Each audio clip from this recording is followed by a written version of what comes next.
Baby guys. Nag-ano pa raw, luluto pa. 2 minutes daw. Tuwang-tuwa na naman yung mga ano ko. Nakatingin sila ulit ng sugar.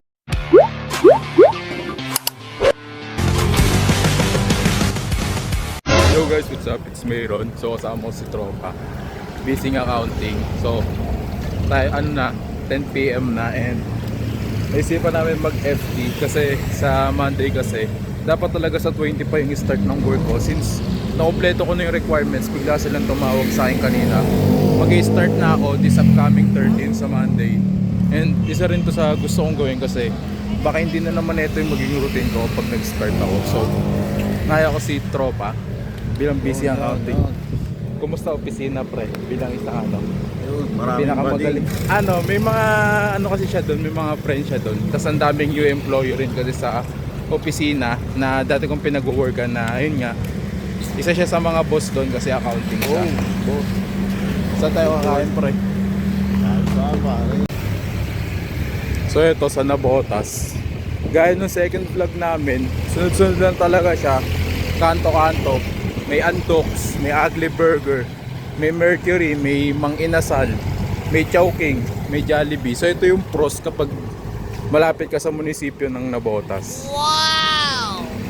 Siyempre, yung choice namin ngayon ito McDo since ito yung mabilis na fast food na nagsaserve dito. McDo. Kahapon nag-McDo, ngayon ulit nag-McDo.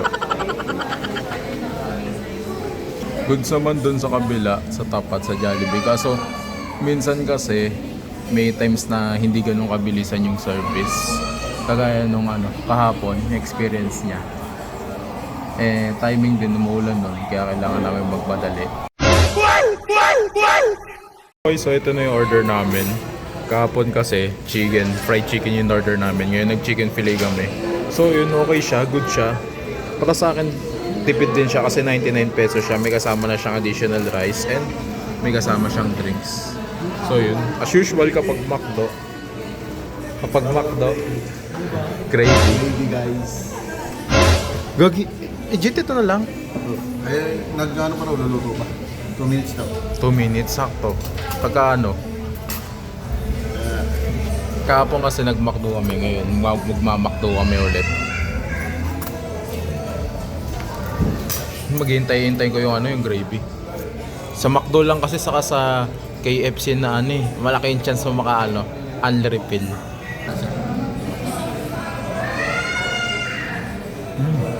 Nabubuhay na naman yung sugar ko sa katawan. Tawang-tawa na naman yung mga ko. Nakatingin sila ulit ng sugar kasi nag-jogging naman ako kanina. And then pero buti na lang kahit pa paano medyo na-maintain natin yung clear skin kasi thanks sa facial ni Gracia. So bago mag-start yung work ko, babawi muna ako sa mga kain, sa sleep, din sa pahinga, saka sa exercise. So Lunes na yung start ko. Kaya kahit pa paano gumagawa rin ako ng way para makabawi. Okay, so murder yung manok. Pagparin.